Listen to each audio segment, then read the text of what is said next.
Akenshi iyo umuntu asuze isoni ziramwica, akabura aho akwirwa, akabura aho areba, ndetse rimwe na rimwe akumva yahita yiruka. Ariko burya gusura ni ibintu bisanzwe mu buzima bwacu bwa buri munsi, ndetse gusura binafite icyo bimarira ubuzima bwacu. Niba utarabagwa ariko wigeze wumva wabazwe, nta kintu burya aba yemerewe gufata mu gihe atarasura. Niba wajya kugira ngo n'urwenya, si urwenya n'impamo, cyane cyane iyo yabazwa abyara cyangwa se yabazwa inyama zo mu nda. Ese gusura ni byiza cyangwa ni bibi? Nitwa Isabelle dusenga Imana. Niba ukunda ibiganiro byacu ukande subscribe ndetse uduhe comment tubibone neza. Mbahaye ikaze mu kiganiro cya none. Ubusanzwe mu kigereranyo dusura hagati y'inshuro 5 n'10 ku munsi. Gusura burya abagore nibo basura kenshi kuruta abagabo. Hari igihe kandi dusura umusuzi ukavuga cyangwa ntuvuge. Rimwe uwo musuzi ukanuka ubundi ntunuke. Ntitwareka kuvuga ko bidutera isoni iyo dusuze mu ruhame, niwe usanga kenshi umusuzi tuwunyonyera tukarabuza gusohoka. Nuko nyuma ugatangira kumva ibintu bivugira mu nda, ibyo bikaba atari byiza ku buzima bwawe. Reka twibaze ngo gusura bimaze iki rero? Umusuzi uko waza kose ufitiye akamaro umubiri wawe. Mu mara yacu burya habamo amamiliyoni menshi ya za bagiteri, izo zikaba zifite akamaro ko gukamura za ntungamubiri mu byo tuba twariye. Si byo gusa kuko izo bagiteri zinafasha mu kongerera ingufu ubudahangarwa no gutuma urwungano ngogozi rukora neza. Muri icyo gikorwa rero cyazo niho rimwe na rimwe haza ibyuka kumara cyangwa se mu mara, nuko bikagenda byisunika bigana hanze bigatanga urusaku ariko twita umusuzi. Uwo musuzi ushobora kuza uvuga bitewe ahanini n'ingufu wakoresheje ugira ngo usohoke, cyangwa se uburyo aho usohokera hafunganye. Gusa nanone hari ibyo turya bituma dusuragura cyane. Muri ibyo twavuga nk'ibishyimbo, ibirayi, ubunyobwa ndetse n'ibikomokaho, soya n'ibizikomokaho, ingano n'ibizikomokaho, kimwe n'amata n'ibiyakomokaho. Ibi byose rero icyo bihuriyeho hamwe nuko bikungahaye cyane ku bitera imbaraga. Bityo mu igogorwa ryayo hakaba hasohoka ibyuka byinshi. Ese umusuzi unuka ubundi uterwa n'iki? Umusuzi unuka uterwa nuko mu byo wariye harimo ibirimo ikinyabutabire cya sulfure cyangwa se soufre, cyangwa ukaba uri gufata imiti irimo soufre. Ibyo byo kurya rero twavuga nk'amashu, ibitunguru, amafi, inyama n'amagi. Gusa ibivugwa ko umusuzi waba ukingira kanseri byo nta bushakashatsi burabyemeza. Ariko hari ubushakashatsi bwa vuba bwerekanye ko bifasha kurwanya indwara zimwe na zimwe n'umutima, nubwo nabwo butari bwemezwa neza. Icyakora gusura umusuzi unuka buri gihe ni ikikwereka ko ufite ibibazo mu mikorere y'amara, kandi burya gupfukirana umusuzi, mbese kwanga gusura ukimunyamunya, menya ko bigira ingaruka ku mikorere myiza y'amara yawe. Kuko burya ubuzima bwiza butangirira ku mara.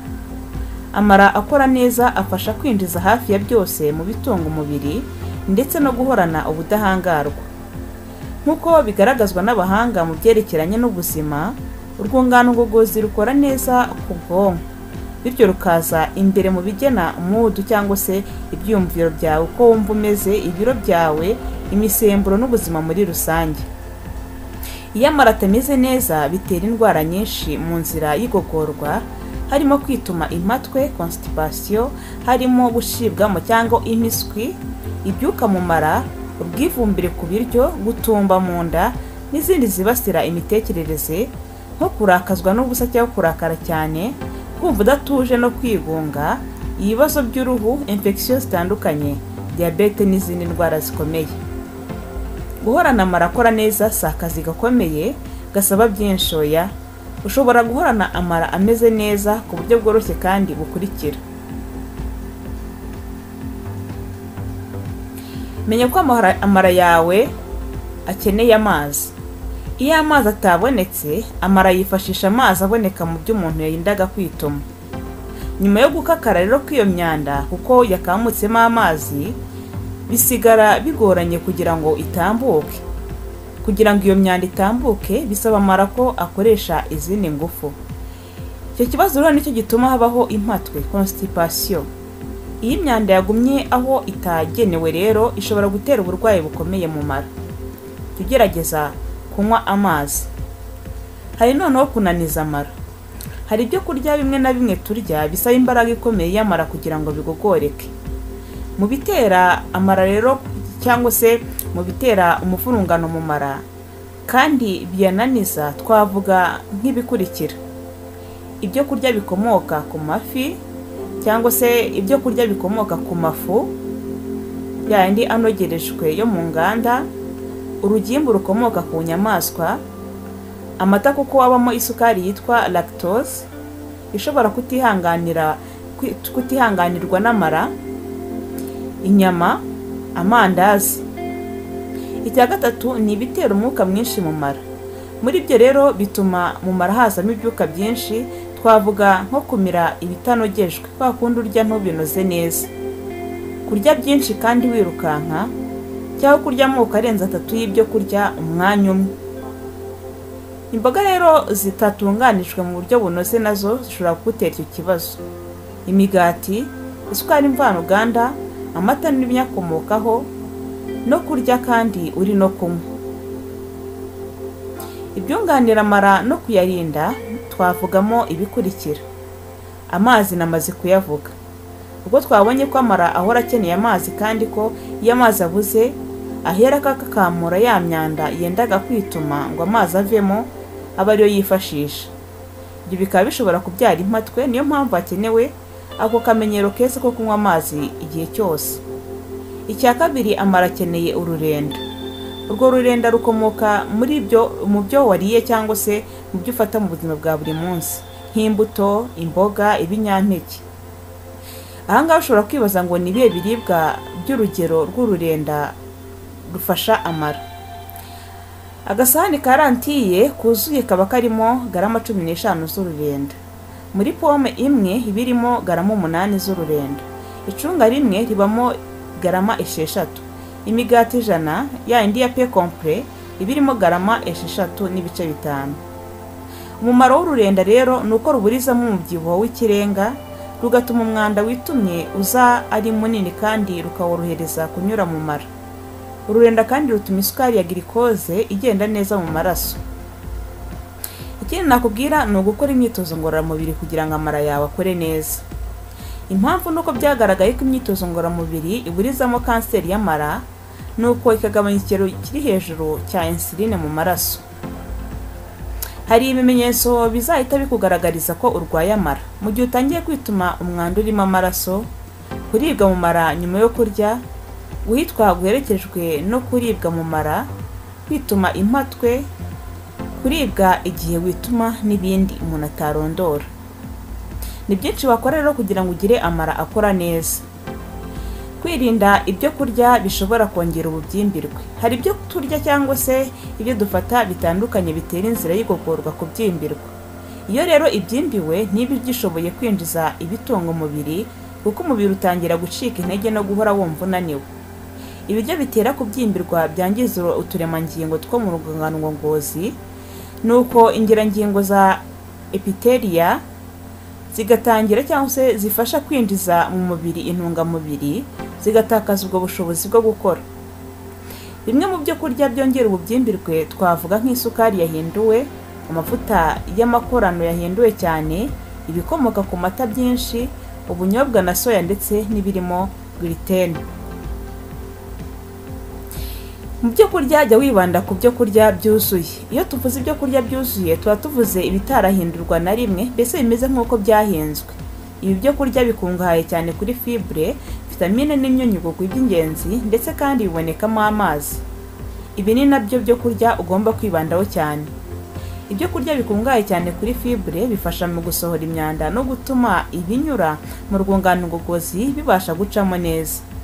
Gusa nanone ntabwo twabura kuvuga ko mu gihe ufite ibibazo byo mu rwungano ngogozi, nk'igihe urwaye wenda igifu cyangwa amara yawe adakora neza, Kurya ibikungahaye kuri fibre byinshi bishobora kwangiza urwungano ngogozi no gutuma bagiteri ziyongera cyane mu mara. Haranira kurya imboga buri gihe ku ifunguro ryawe. Twavuga nka karoti, idodo, amashu, epinari, izo ni imboga ziboneka cyane. Ikindi kandi ugomba guharanira ni ukurya ibinure byinshi, ukirinda ibyo kurya byatekeshejwe amavuta amaze igihe cyangwa se amavuta mabi yanduye. Ukibuka no gufata biriya birimo probiotique.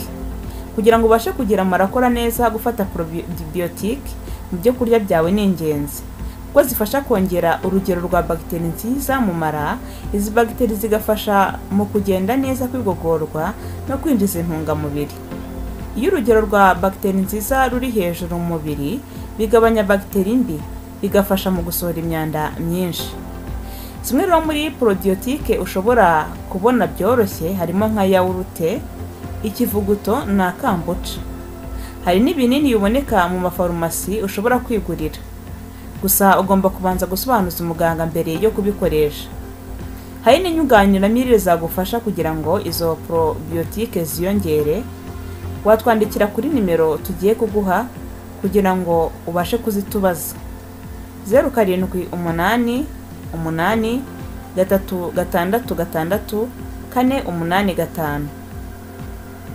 Ikindi nakubwira nuko ugomba kugabanya stress mu buzima bwawe. Ibiryo si byo byonyine bishobora gutera ububyimbirwe mu mubiri. Urugero rwa stress ruri hejuru narwo rushobora kwangiza imikorere myiza y'umubiri ndetse igatera kubyimbirwa mu rwungano ngogozi. Stress umaranye igihe yangiza bikomeye bagiteri nziza ziboneka mu mara. Iyo kandi amara yabaye mabi bigira ingaruka ku mubiri wose muri rusange. Niyo mpamvu burya igihe wumva ufite stress, kurya ibiryo byiza bifasha kuyirwanya. Hari byinshi wakora bikagufasha guhangana na stress mu buzima bwawe, nko kumva umuziki ukunda, gukora siporo, yoga, kugenda n'amaguru, meditation ndetse no gusinzira bihagije. Green tea cyangwa tea vert kimwe na ginger tea. Niba nawe ukunda kunywa ikawa cyane, iki ni cyo gihe cyo guhindura ukajya unywa icyayi cy'icyatsi cyangwa se tea vert cyangwa iyo bita green tea. Ni icyayi kirimo ndetse tangawizi. Ibi ngibi bizagufasha, kuko ikawa ishobora kugutera imikorere mibi y'urwungano ngogozi. Green tea irimo intungamubiri zitwa polyphenols zifasha mu kongera bagiteri nziza mu mara no kugabanya imbi.